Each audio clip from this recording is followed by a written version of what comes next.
Muy buenas tardes a todos y a todas y bienvenidos a este seminario online que hemos organizado como una ocasión de encuentro entre profesionales de atención primaria y el personal de la Organización Nacional de Trasplantes. Para mí es un verdadero orgullo abrir este seminario online, este encuentro.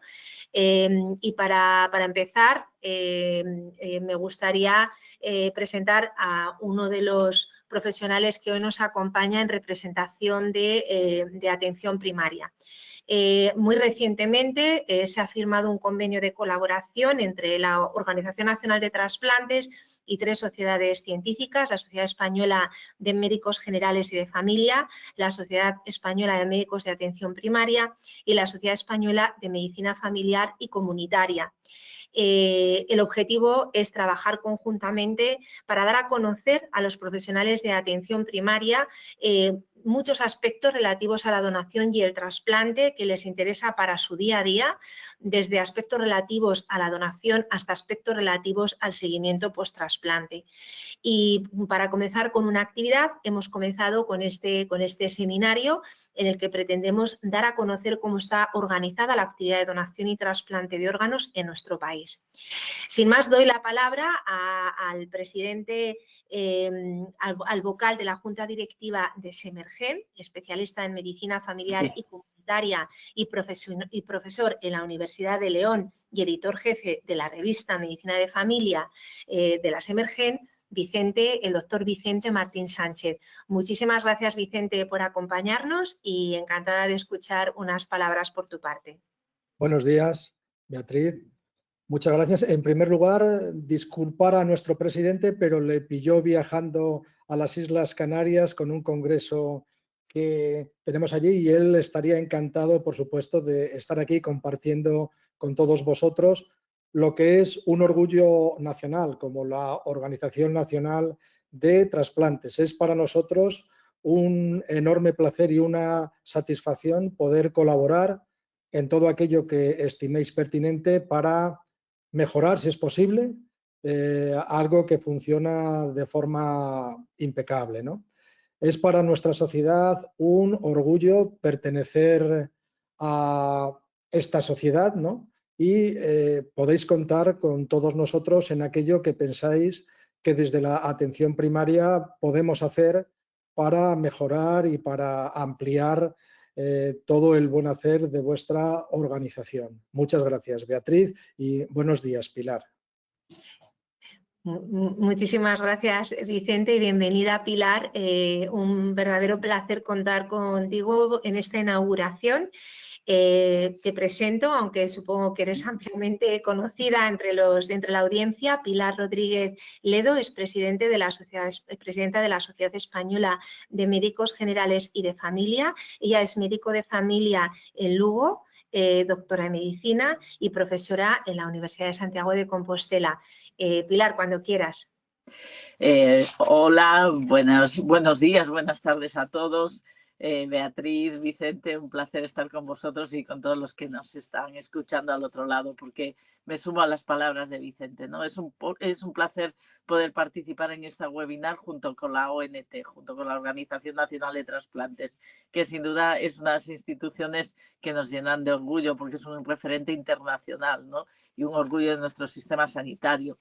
Quisiera, pues desde luego, comenzar agradeciendo sinceramente la colaboración que hemos establecido y que no me cabe duda que no solamente es una colaboración institucional, sino que es profundamente estratégica, ¿no? Porque conecta dos pilares que son fundamentales, ¿no? Lo que es la excelencia en los programas de donación y trasplante y el papel clave que tiene la medicina de familia como eje vertebrador de la atención sanitaria y que también se refleja en esto, ¿no? Y por eso mismo pues agradecemos que podamos estar aquí y que podamos estar aquí juntos, pues todas las sociedades de medicina de familia y bueno, y encontrarme además con Vicente ahí compañero y amigo, pues es un placer. Para nosotros como médicos y médicas de familia esta alianza tiene un enorme valor y porque nos permite acercarnos a la cultura de la donación y acercar esta cultura a la ciudadanía desde nuestro punto, ¿no? Desde la proximidad, desde la confianza, desde la longitudinalidad, ¿no? Que caracterizan nuestra práctica. Y al mismo tiempo también nos ofrece una oportunidad para contribuir activamente a mejorar los resultados que ya son extraordinarios, pero que sin duda podemos ayudar a poner nuestro granito de arena.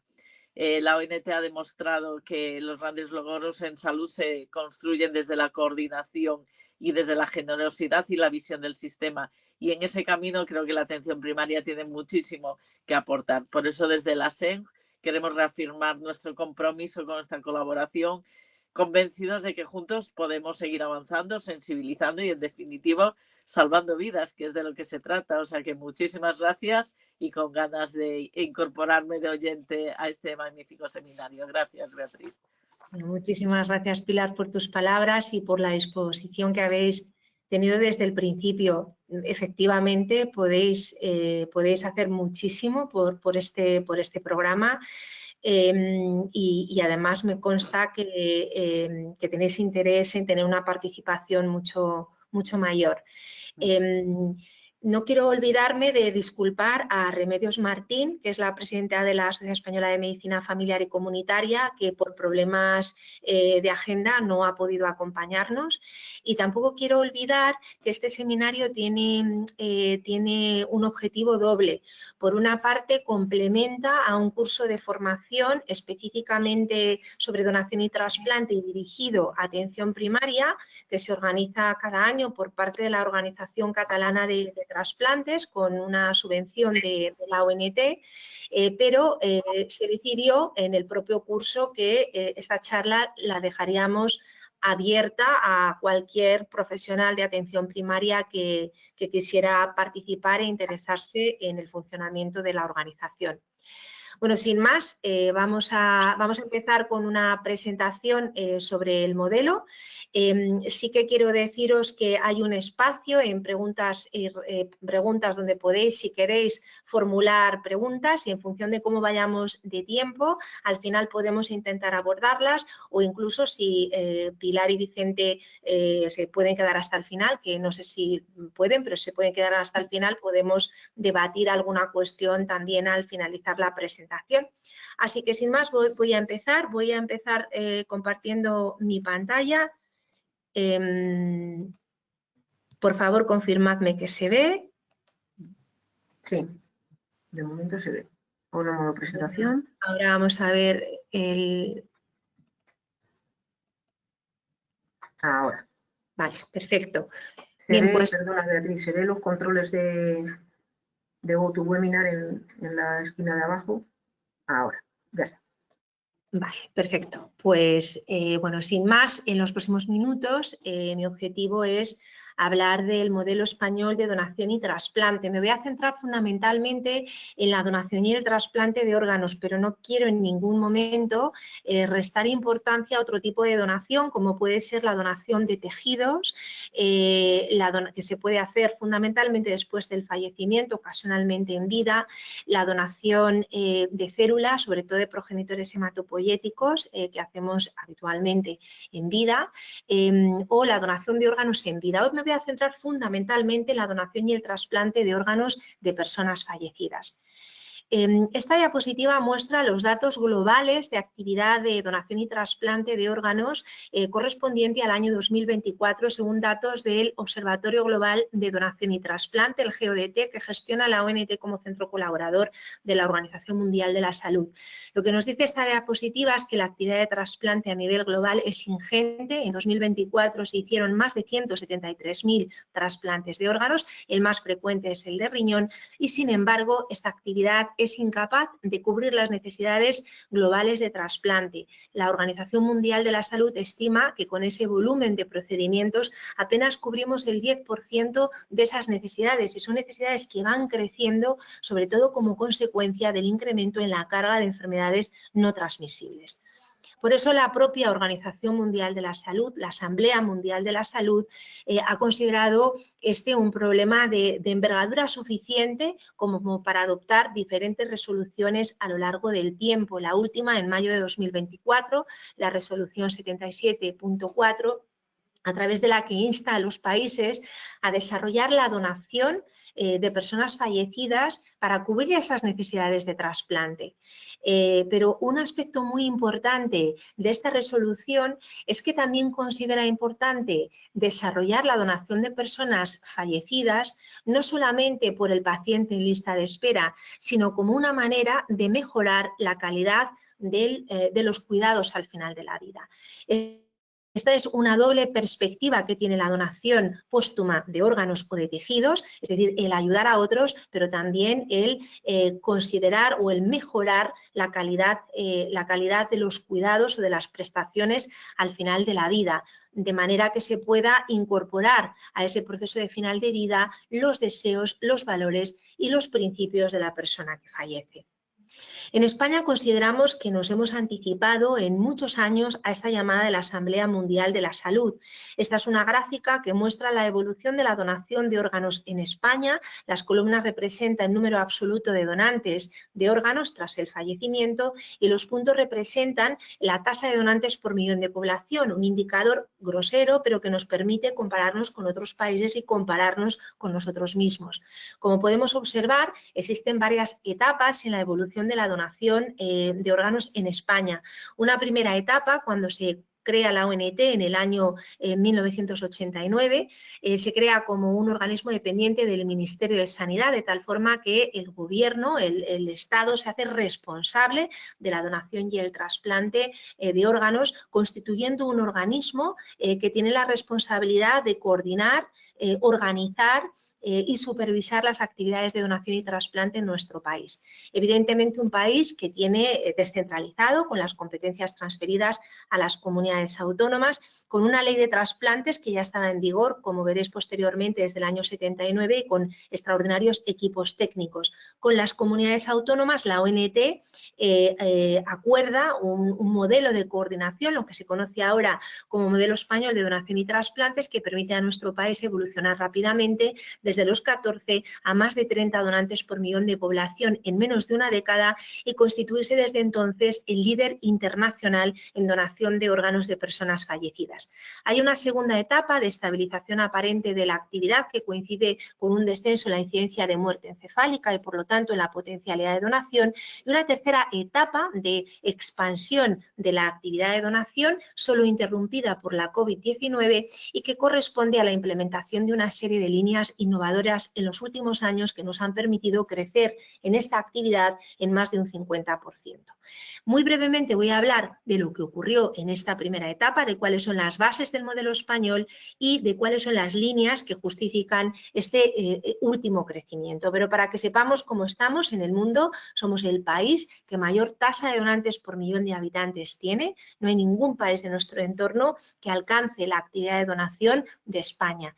Esta es la evolución de la actividad trasplantadora, que vemos que tiene una forma muy similar a la de la donación de personas fallecidas, porque en España fundamentalmente el trasplante depende de la donación después del fallecimiento, aunque es muy importante también el trasplante, sobre todo de riñón, de donante vivo, que también contribuye a esta actividad y que es la mejor opción terapéutica que podemos ofrecer al paciente renal con enfermedad renal avanzada, el trasplante renal de donante vivo. Pero bueno, insisto, esta es la evolución de la actividad trasplantadora, también con un crecimiento muy importante, cercano al 50% en la última década. El año pasado, más de 6.300 trasplantes en nuestro país.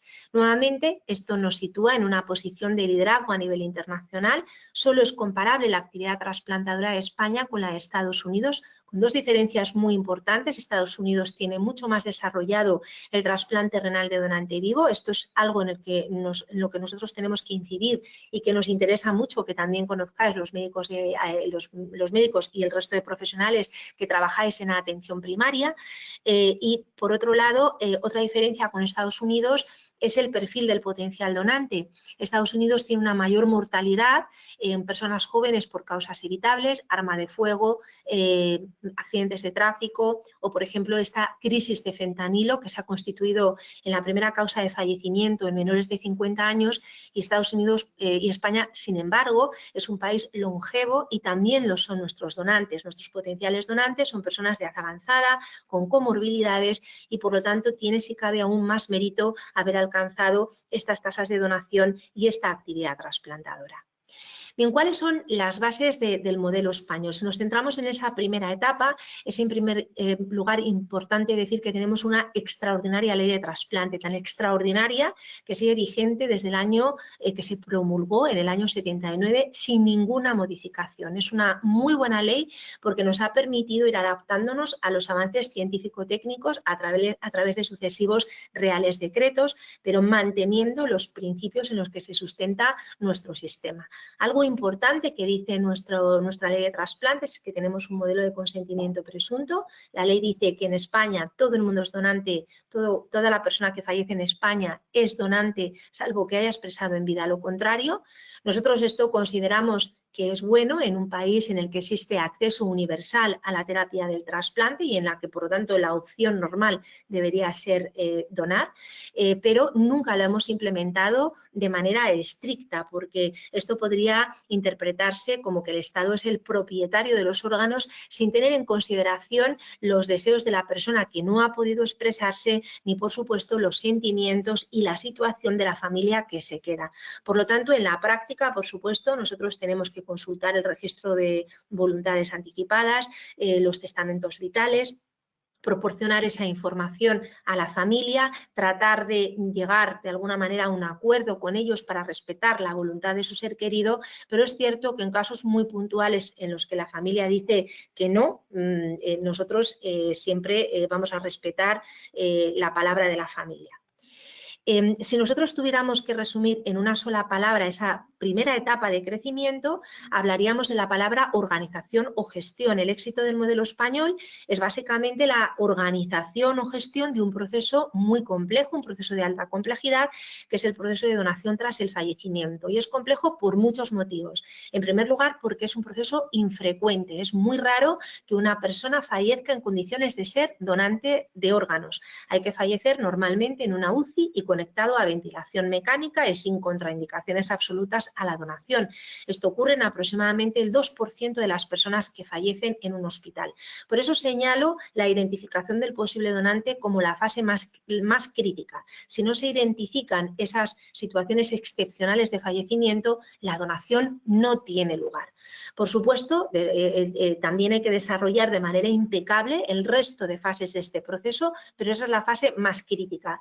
Y otro de los aspectos que hace muy complejo este proceso es que incluye a numerosos actores y normalmente a numerosos centros dentro del territorio nacional, lo cual requiere una logística suprahospitalaria que aumenta la complejidad de este proceso. Además, es un proceso en el que no tenemos nada estandarizado porque cada donante es un mundo y cada órgano también hay que evaluarlo de manera individualizada. Bueno, la gestión de este proceso es lo que justifica el éxito del modelo español.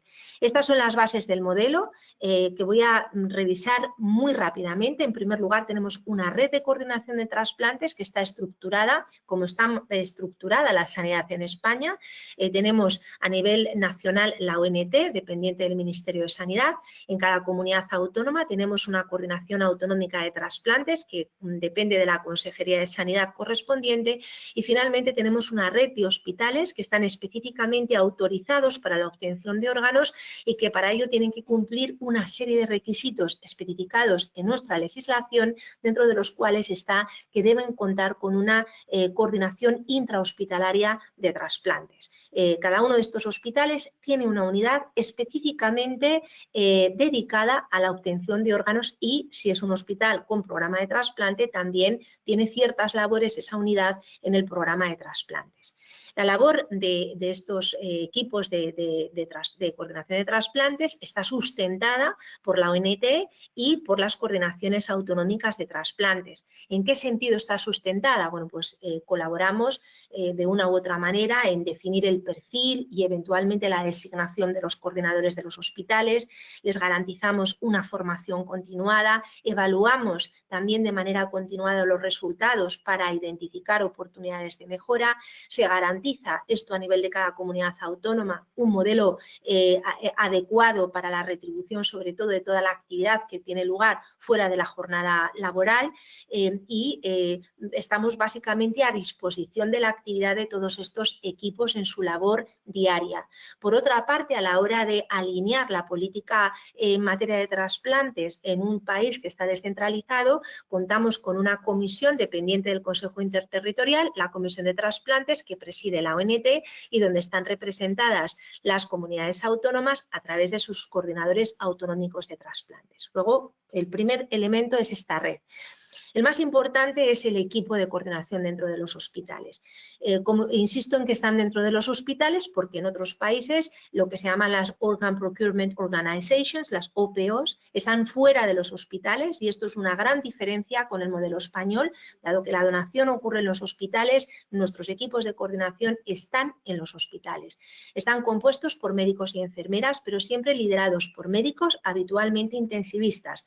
Este es el secreto a voces también del modelo español porque en la mayor parte de las ocasiones, la donación y la oportunidad de donación se va a identificar en la UCI, aunque esto está cambiando mucho, como veremos posteriormente, de ahí también la relevancia cada vez mayor de otros grupos de profesionales, como pueden ser los profesionales y los médicos de atención primaria. Nuestros coordinadores están dedicados a tiempo parcial a la actividad en general. Esto nos permite tener coordinadores incluso en hospitales pequeños con poco potencial de donación. Dependen de la dirección del hospital, igual que la coordinación de docencia u otro tipo de coordinaciones. Están de alguna forma empoderados dentro del centro hospitalario y su principal objetivo es que ese proceso al que antes me refería se desarrolle de manera impecable. Contamos con 188 hospitales autorizados para la obtención de órganos y, por lo tanto, con 188 equipos de coordinación de trasplantes. Como veis, el 62% de los coordinadores son médicos, el 38% enfermeras y la mayoría de médicos y de enfermeras proceden de las unidades de cuidados intensivos.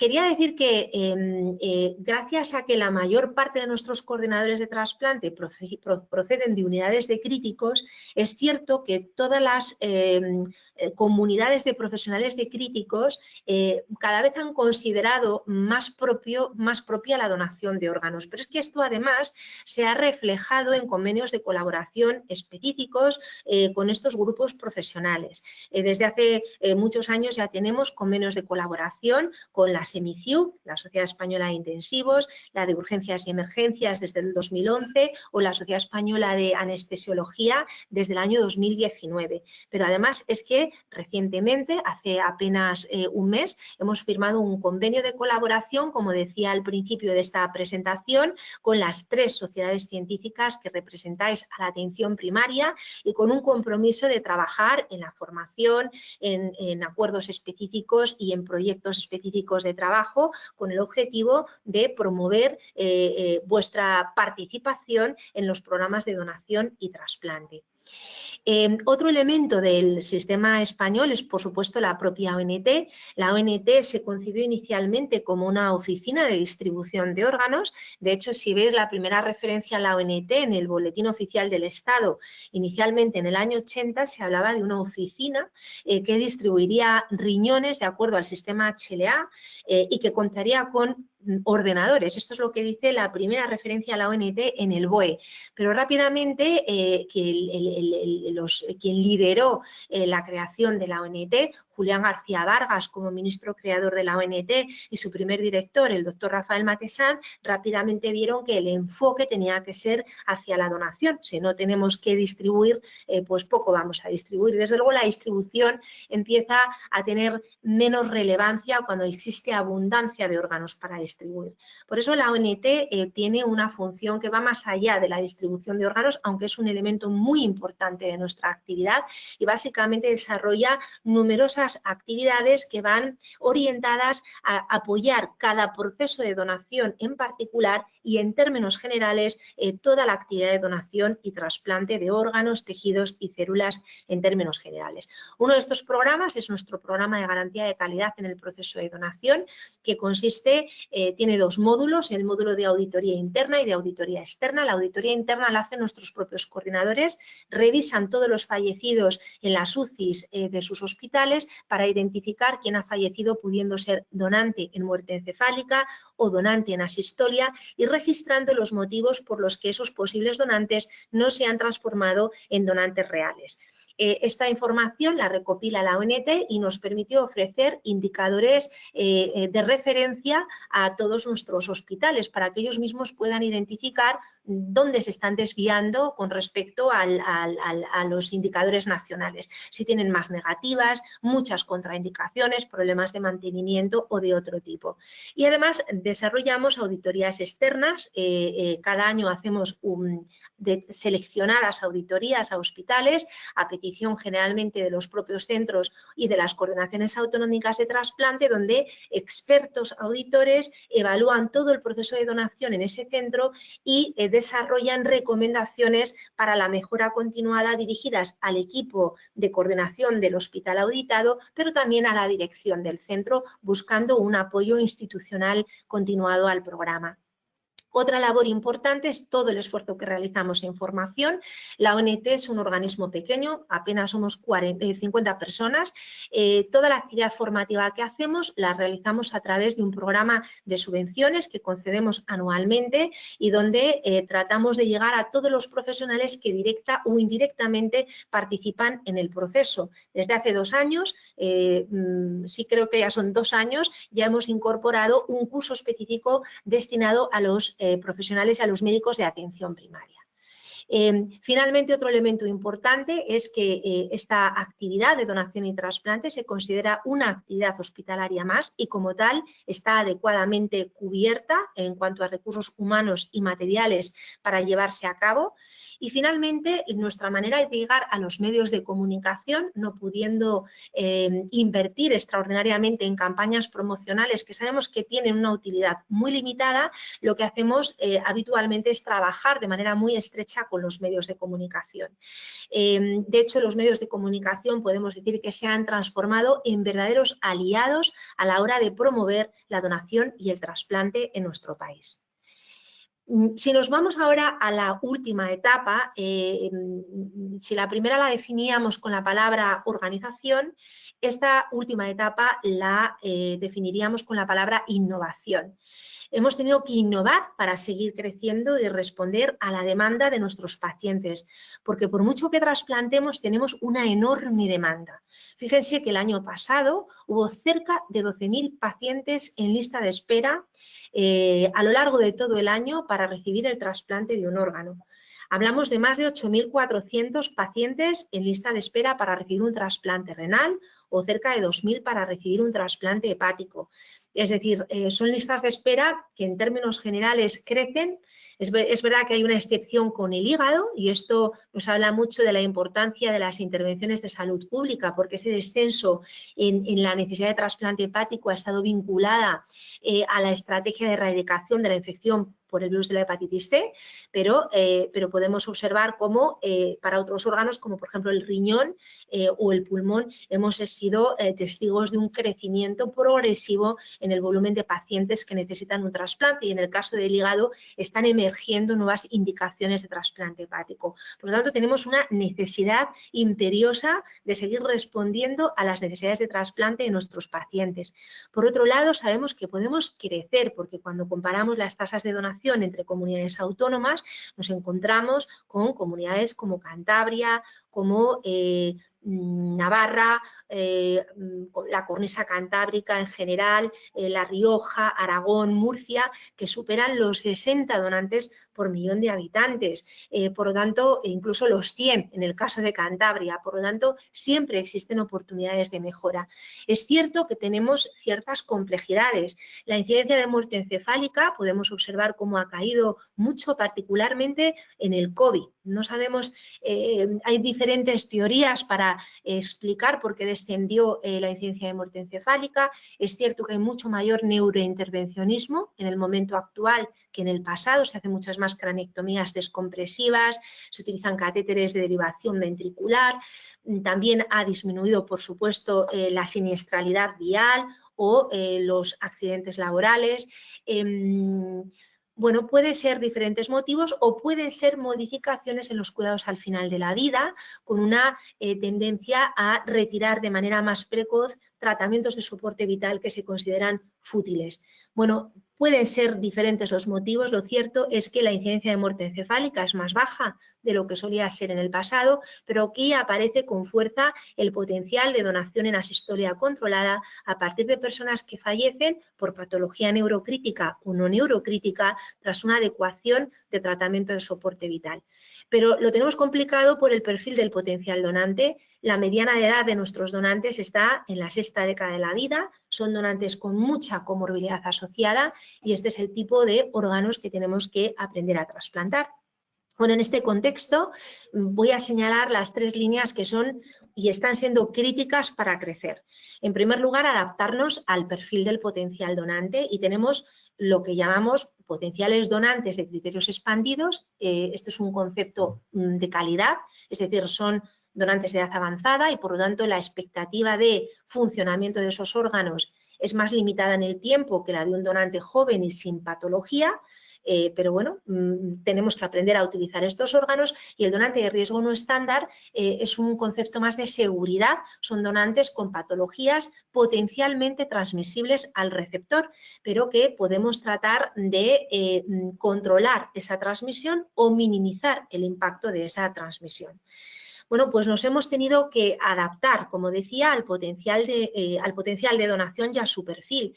Esto es la edad, por ejemplo, de los donantes en España, donde podemos observar cómo el 60% de ellos tiene 60 años o más o el 5% de ellos son octogenarios. El donante joven es una rareza y una de las fortalezas en lo que tenemos que seguir insistiendo es en saber trasplantar, por supuesto con buenos resultados, estos órganos complejos ya simplemente por una cuestión de edad. España es el país del mundo que más donantes añosos tiene por millón de habitantes, lo que significa que nos hemos adaptado perfectamente al tipo de población y al tipo de potencial donante que tenemos. No lo hemos hecho a expensas de peores resultados. Esto es muy importante. Estos son datos de la era EDTA, del registro europeo renal, en el que podemos observar cómo la supervivencia del injerto en esta cohorte 2014-2018 en España, en azul más oscuro, es similar al de Europa y en esta cohorte más reciente igual, es decir, teniendo donantes más complejos, también receptores más complejos, tenemos unos resultados en cuanto a supervivencia muy similares a los del resto de países europeos. Respecto al donante con ciertas patologías, pues es muy importante entender la oportunidad perdida, lo que significa la oportunidad perdida para nuestros pacientes. Este es Robert Montgomery. Robert Montgomery ha sido uno de los pioneros del senotrasplante y tiene una curiosidad y es que está trasplantado de corazón y está trasplantado de corazón de un donante con infección por el virus de la hepatitis C. Por eso tiene gran valor esta editorial que publicó en 2019 en New England Journal of Medicine, en el que habla de la asunción de riesgos por parte de los equipos de trasplante y dice que para los doctores, para los equipos, es más fácil asumir problemas por omisión que por comisión. Es decir, cuando un paciente, por ejemplo, fallece en el post-trasplante por una complicación, siempre se va a culpabilizar al equipo, pero si un paciente fallece en lista de espera, pues se culpabilizará a la indiferencia del universo. Bueno, pues lo que nos viene a decir es la situación a la que se enfrentan nuestros profesionales en la gestión de riesgos y en esta editorial manual de Sharif se habla de la actitud frente al riesgo de los profesionales del trasplante.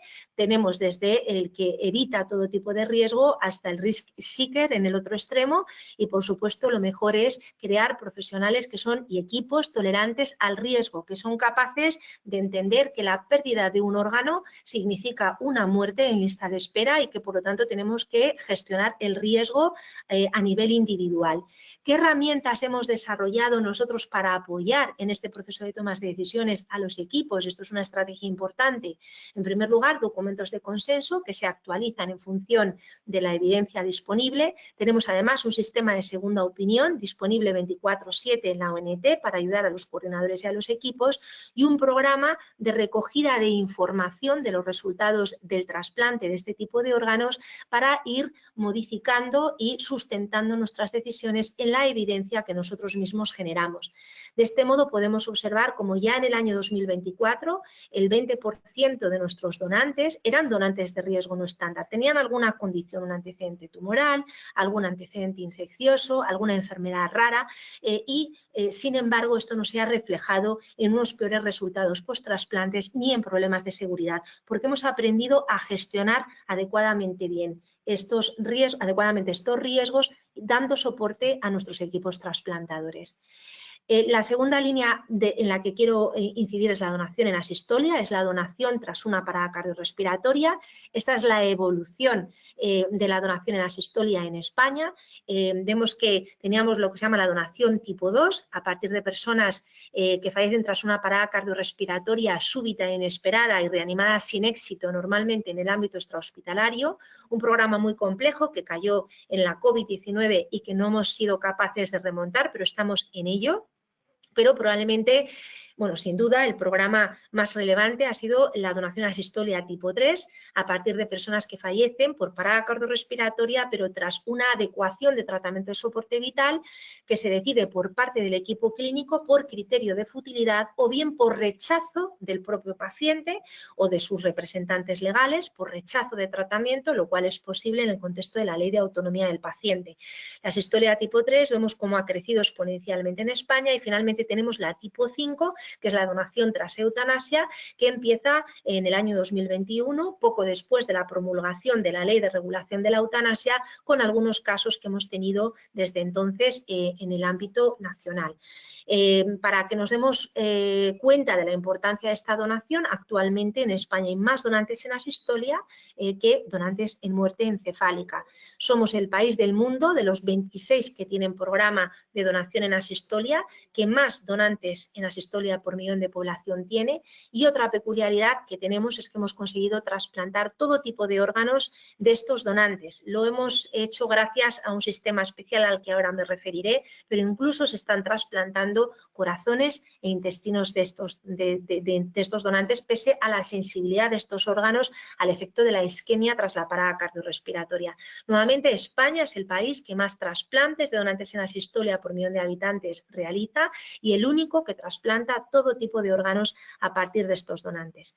Esto ha sido posible gracias a la tecnología ECMO. Hacemos lo que llamamos perfusión regional normotérmica, preservamos los órganos con sangre oxigenada después del diagnóstico del fallecimiento y antes de la obtención de órganos. Pues esto es la práctica habitual, no me quiero extender en ello, pero esta tecnología nos ha permitido dar esperanzas a una niña como Emma, la primera receptora de un trasplante multivisceral de todo el paquete intestinal de un donante en asistolia, gracias a esa perfusión regional normotérmica y que ya nos ha permitido trasplantar a niños muy pequeñitos, que son niños muy difíciles de trasplantar, no solamente porque afortunadamente la mortalidad infantil en España es muy reducida, sino porque además es muy raro que un niño pequeñito fallezca en muerte encefálica, porque tiene el cráneo abierto y por lo tanto la muerte encefálica es rara en el caso de los niños.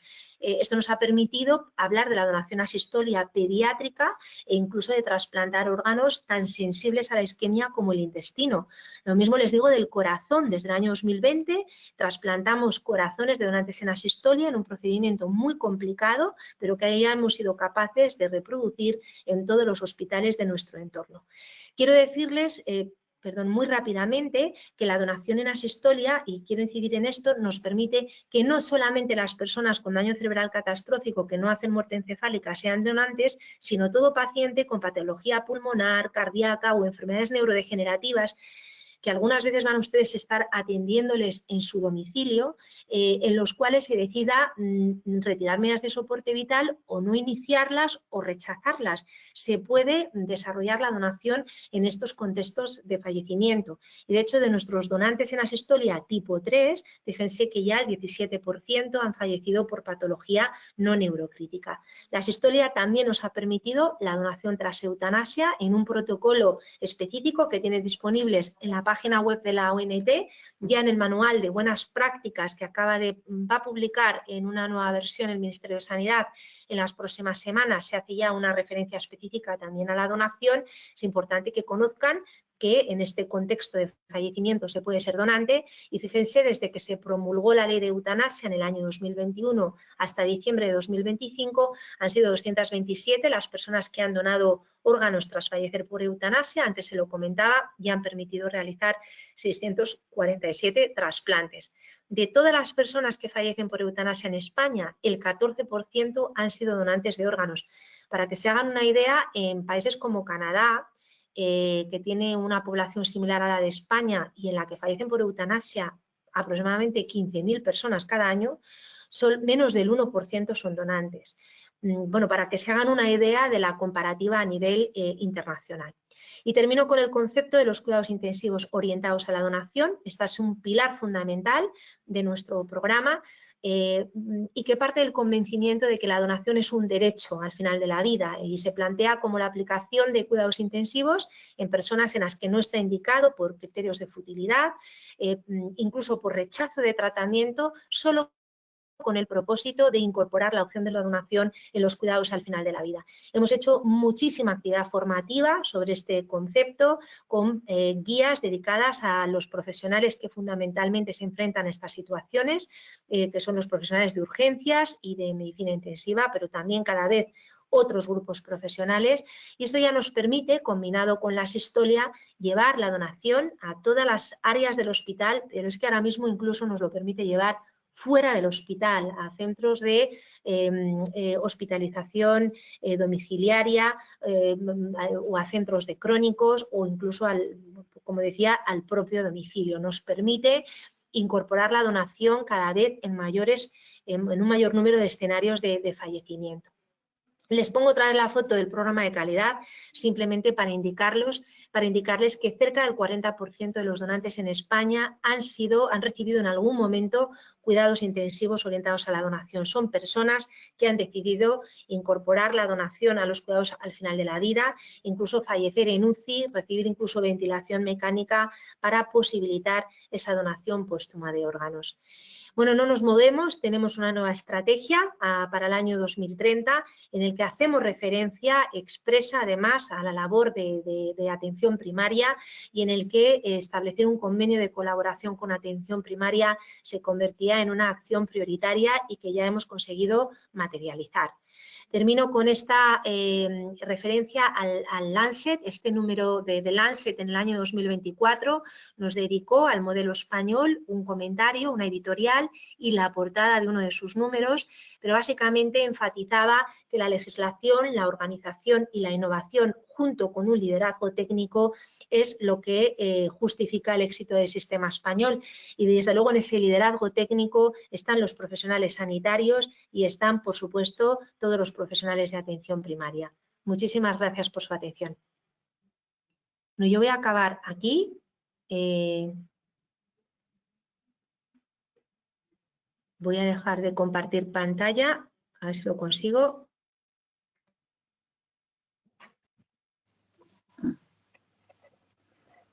Perfecto. Y yo creo que, no sé si tenemos algún comentario que realizar. Me he dejado, por supuesto, muchas cosas en el tintero, pero ya he hablado muchísimo.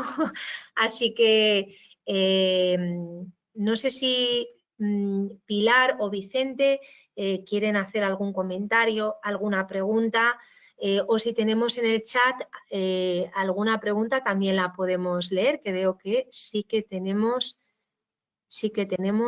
alguna pregunta. Pero no sé, primero, antes de darle a nuestros participantes la voz, no sé si Pilar o Vicente tienen algún comentario, alguna pregunta, alguna cuestión que no queda clara o quieren cubrir algún aspecto que no hemos abordado en esta presentación. Cuando queráis, Pilar y Vicente. Bueno, yo creo que la exposición ha sido muy amplia y nos ha dado esa visión histórica, evolutiva y sobre todo lo más importante, ¿no?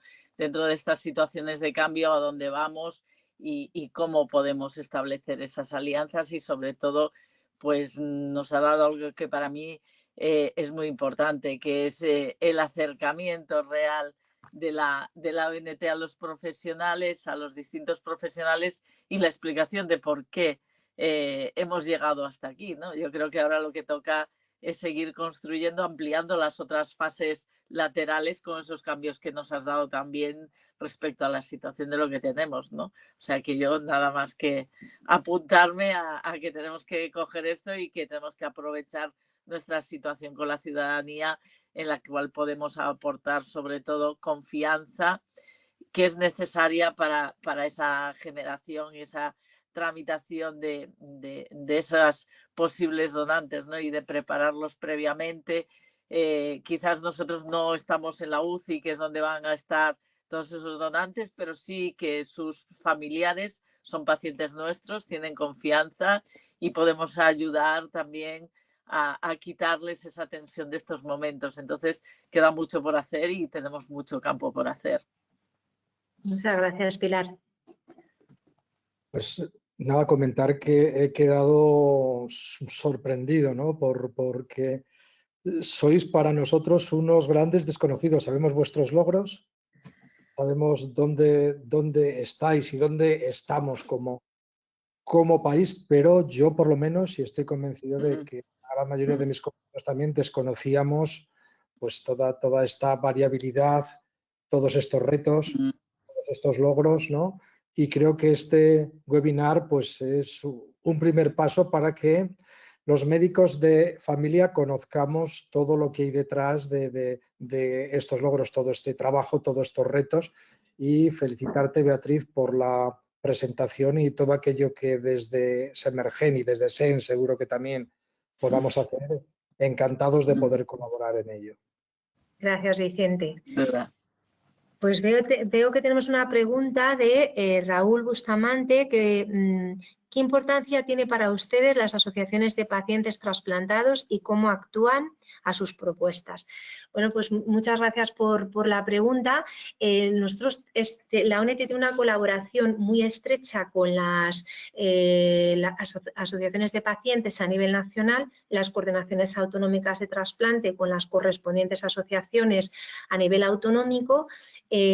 Pero hablando desde la perspectiva nacional, la colaboración es tal que la ley de trasplantes fue propuesta en primer lugar por ALCER, que es la Asociación para la Lucha contra las Enfermedades Renales. Fue un miembro de ALCER, desgraciadamente ya fallecido, Carlos Romeo Casabona, quien preparó un borrador de la ley de trasplantes y en una democracia recién estrenada que teníamos en el año 79 consiguió que se llevara al Congreso de los Diputados y que se aprobara por unanimidad. Así que el papel de las asociaciones de pacientes en nuestro mundo ha sido importante desde el principio y ALCER también tuvo mucho que ver con la decisión por parte del ministro Julián García Vargas de hacer efectiva la creación de la ONT. En nuestro día a día trabajamos las asociaciones de pacientes, tiene cada una su particularidad, pero en términos generales colaboran mucho en la promoción de la donación y el trasplante, realizan diferentes actividades promocionales para informar a la ciudadanía sobre la donación, cómo hacerse donante, que aquí lo más importante de todo es contárselo a la familia, es importante el registro de voluntades anticipadas, son importantes los testamentos vitales. Esto los médicos de atención primaria lo conocéis perfectamente, pero además es muy importante que se lo comenten a la familia, porque llegado el momento nosotros nos encontramos con una familia en shock que tiene que tomar decisiones en un momento trágico, en un corto espacio de tiempo. Es muy importante siempre decir, si quieres ser donante, comunícaselo a tu familia, independientemente de que lo dejen por escrito, dejen su registro realizado. Es muy importante que lo comuniquen. Otra cosa que también incidimos mucho es que tienen que entender que para ser donante en general hay que morir en un hospital y en una UCI. Entonces, esto a veces es difícil de entender, porque yo no, llegado a un determinado momento, a lo mejor no quiero que me intuben, que me hagan, etcétera, pero quiero ser donante. Bueno, pues es muy importante entender que a lo mejor habría que aceptar una intubación específicamente con el propósito de ser donante, no con un objetivo terapéutico. O sea, son cuestiones que sí que se pueden plantear, lo digo en el día a día pensando en vosotros, cuestiones que se os pueden plantear. Pero bueno, las asociaciones de pacientes tienen una actividad de promoción muy importante. Luego, por otro lado, son la voz de los pacientes. Muchas veces nos verbalizan a la administración en general y a nosotros en particular, nos verbalizan problemas que se encuentran y de los que nosotros a lo mejor tenemos un conocimiento muy superficial y llegan a donde la administración no llega. En nuestros casos, sobre todo para programas de trasplante que no están presentes en todas las comunidades autónomas y donde es necesario el desplazamiento de los pacientes y de las familias, pues tienen pisos de acogida, tienen programas de ayuda a la integración del paciente trasplantado, tienen los programas del paciente mentor y la verdad es que la colaboración con nosotros es extraordinaria, incluso en muchos aspectos, por supuesto, complementaria. No veo ninguna pregunta más. Así que yo supongo que habrá quedado todo claro, no quiero robar más tiempo del necesario, así que si os parece, Pilar y Vicente, podemos dar por concluido este seminario. Si vemos que, viendo que suscita interés, pues a lo mejor en un futuro podemos realizar otras actividades formativas orientadas a temas particulares, pero bueno, en breve nos reuniremos con motivo del convenio recién firmado y espero que definamos unas acciones que resulten de interés para todos los profesionales que hoy nos escuchan. Así que por mi parte, nada más y muchísimas gracias a todos. Muchísimas gracias, un placer.